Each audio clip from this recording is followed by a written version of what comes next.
Hey guys and gals, this is Mike Day with Inside Outside. I wanted to talk to you about something that I recently did, and I would recommend anybody serious about dialing in your bike and really getting the full experience of what it's like to set up your bike properly. Proper chassis setup, suspension setup, tires, everything, the rider triangle. It's a really fascinating thing. It's a science, and I've always my whole life have wondered why the factory pro riders are saying, yeah, we're doing testing and we almost got it, it's almost there, and still working on it, still got some bugs to fix out. Because my whole life I jumped on a bike and just rode it. And sometimes I got lucky and bought the right bike, and it was already, the factory did a good job. Had a plush chassis, it handled correctly, it had the right power. But the trend nowadays is to make a bike as stiff as possible for some reason. Everything is stiff. And it's just not rider friendly. So you got to really get it set up nice. You have to spend some time and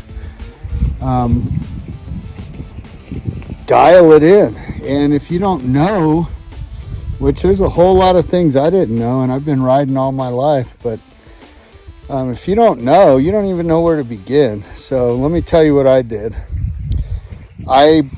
For this bike, let me show you my bike here.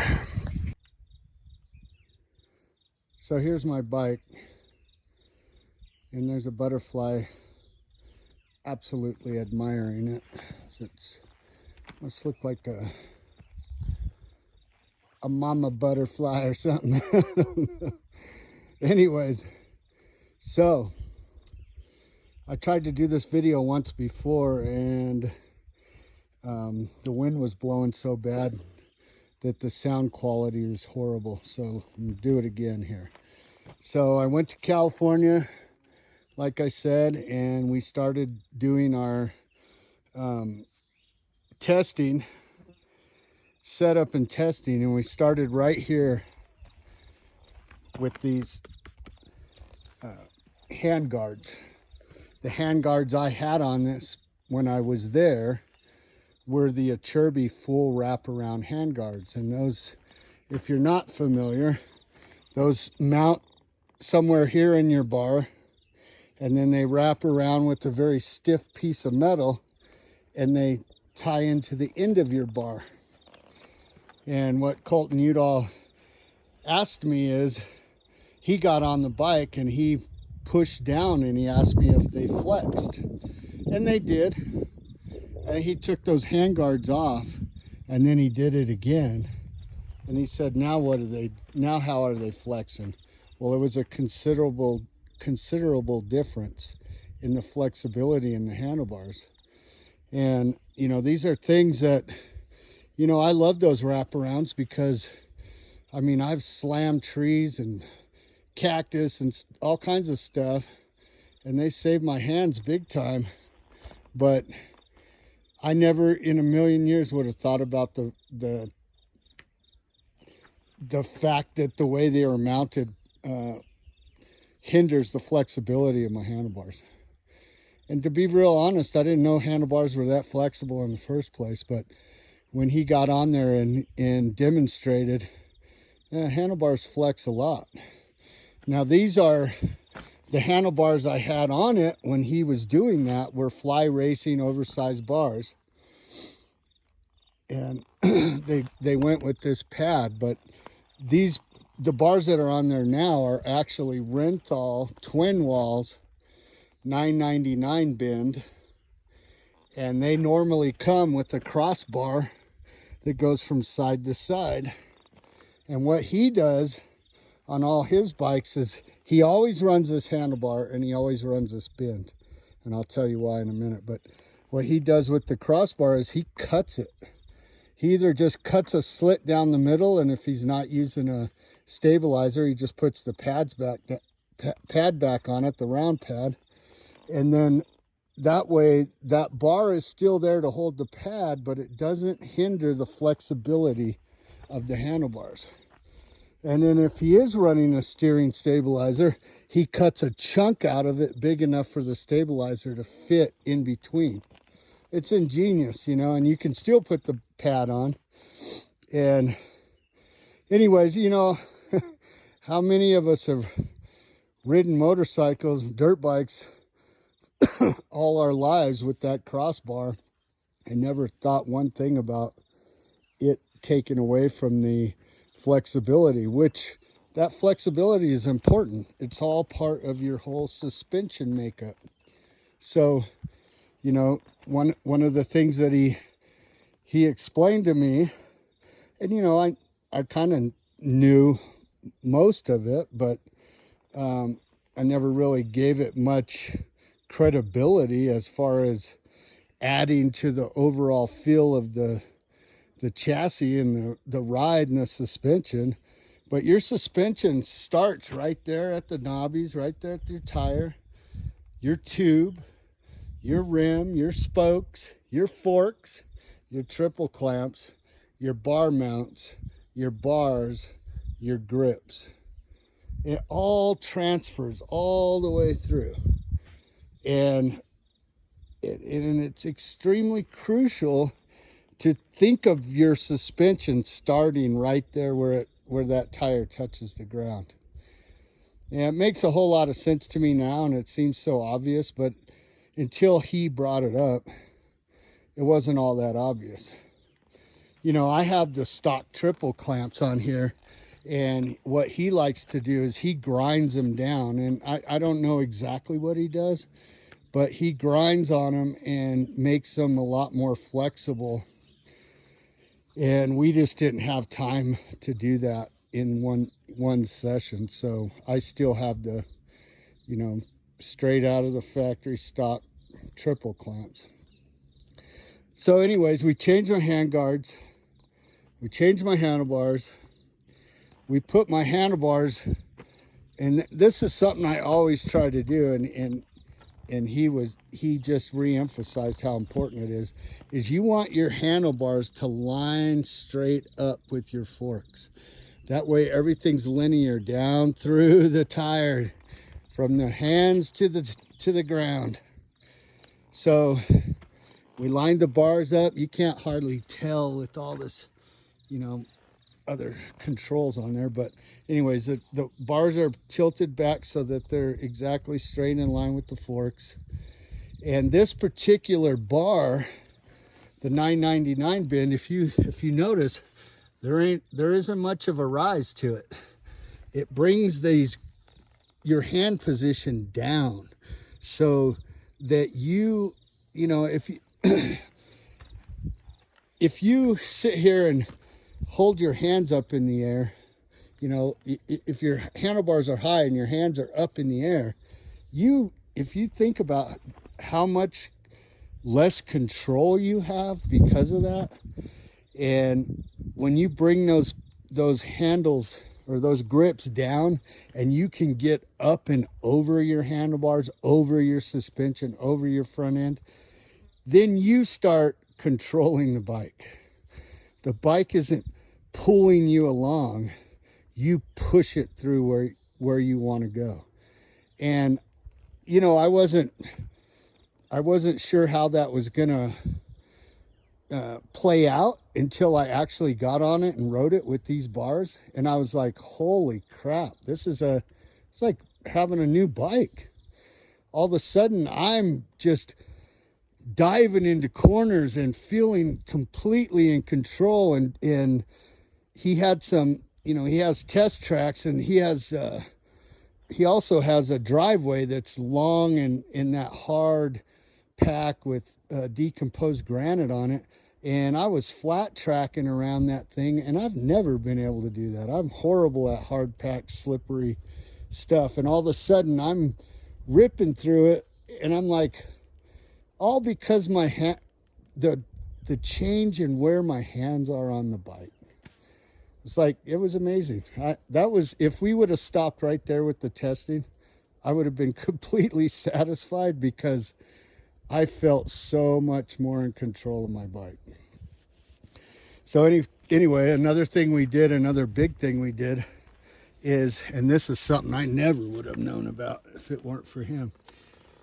We changed these engine hangers, and we changed the motor mounts, if you can see them in there. So these engine hangers, they're a softer compound metal. They've been hollowed out. Like, this is not normal on stock hangers. And then we retorqued the bolts to a lesser value. And this motor mount down here, it's made out of titanium. It's extremely light, but it's soft. And same thing, lesser torque values and softer metal. And then you have a bolt under here that goes all the way through. I don't know if you can see that. Yep. It goes all the way through the frame and the motor. And that bolt, in stock form, it's the same diameter all the way through. With this setup, that bolt is beveled in the middle, so that the middle of the bolt is thinner than the outside of the bolt, which makes it more flexible. Which all this was done to increase the flexibility and the rider comfort of this bike, because this particular bike and all these Hondas, and I'm not sure about other bikes, but these Hondas, these new generation Hondas, they're stiff and rigid. You can feel every little bump and piece of gravel, and it makes handling the bike pretty, it just makes it a lot more work, which takes a lot more energy, which it also lessens your confidence, which makes you slower. And so every single bolt on this bike that has a part to do with the motor connected to the frame, the swing arm, everything that connects the chassis together, all the bolts have been torqued to a lesser value than stock to ease up the rigidity of the chassis. And it works. It's amazing that, it's not like mind-blowing, but you definitely can tell the difference.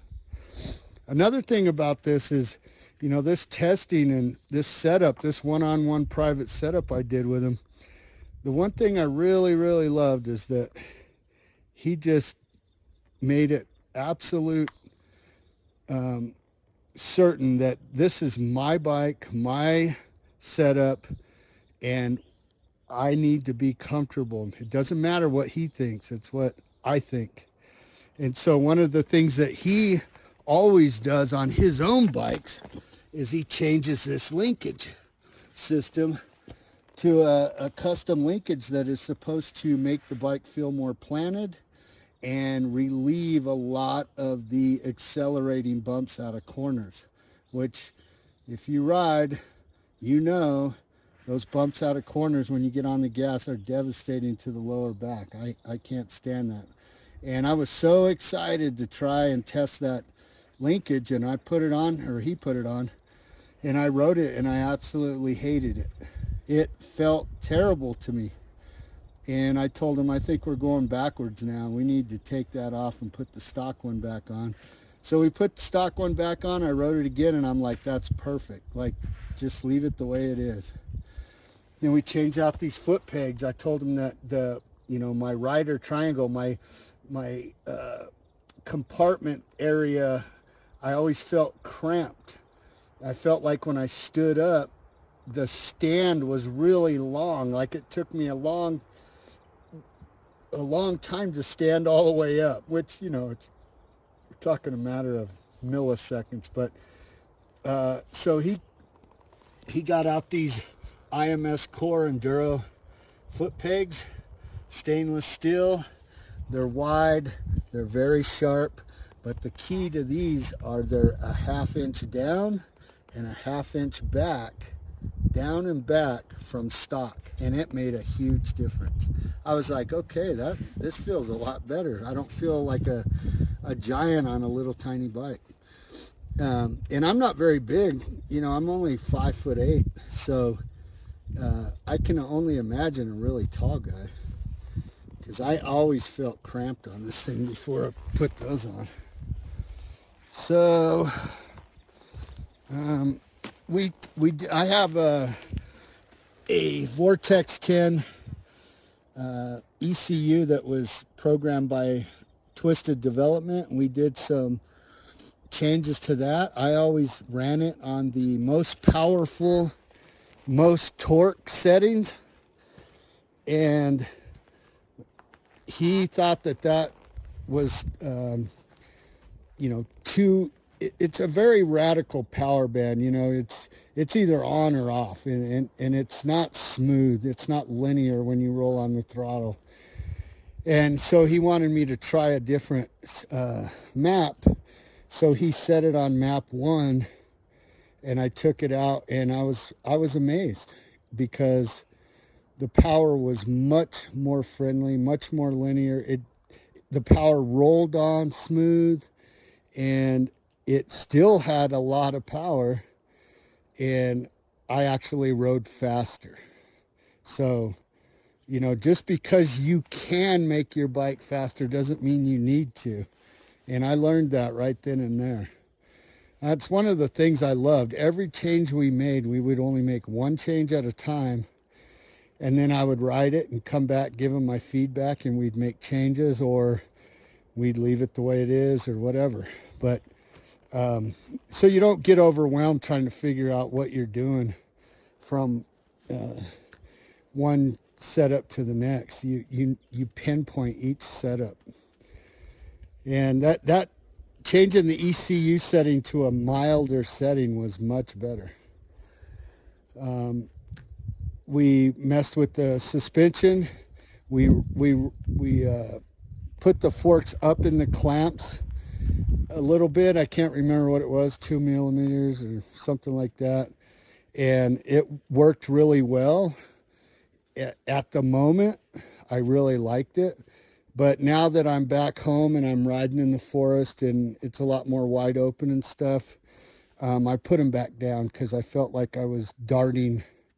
You know, it would be excellent tight corners, track stuff, but out here I just felt like I needed to raise them back up. So, but what was cool is I got to feel what both settings were like, and now I know if I go to a track, I'll raise them back up. He recommended that I try out, I was running Dunlop MX53 tires, which seemed really good to me. And he recommended Bridgestone Battle Crosses, X31 on the front, X40 on the back. I just put them on. This is my first ride on them. And I'm going to tell you right now, excellent recommendation. These tires are awesome. I'm very, very happy. They went everywhere I wanted them to go and nowhere I didn't so far. I just blitzed like a 9-mile forest trail that's really rocky and ruddy and stuff. And I mean, I haven't had that much traction on this trail ever. It was great. So I'm very impressed with these tires. Bridgestone Battle Cross, X31 front, X40 on the back. The X40 is a hard terrain, and the X31 is an intermediate terrain. Okay, what else did we do? I think that's about it. But I'll tell you, if you ever get the chance, Champion Adventures, Colton Udall, one-on-one sessions, bike setup, professional bike setup, and testing, and I think you'll be very pleased. I spent about a day and a half there. His wife fed me 4 incredible meals. I stayed in a travel trailer on their property. He has single track, he has motocross track, there's wide open sand, there's hard pack, there's jumps, there's everything you need to test out what your type of riding is. And it cost me $1,300. Now, you know, that included my parts and, you know, the handlebars, the pegs, the engine hangers, the engine mounts, he did everything. He wouldn't let me do anything. He told me to sit down and rest. I thought it was kind of funny because he said during this testing, you need to relax. Just sit down and don't do anything until it's time to ride, because you're going to be worn out by the end of the day. And I kind of thought that was funny.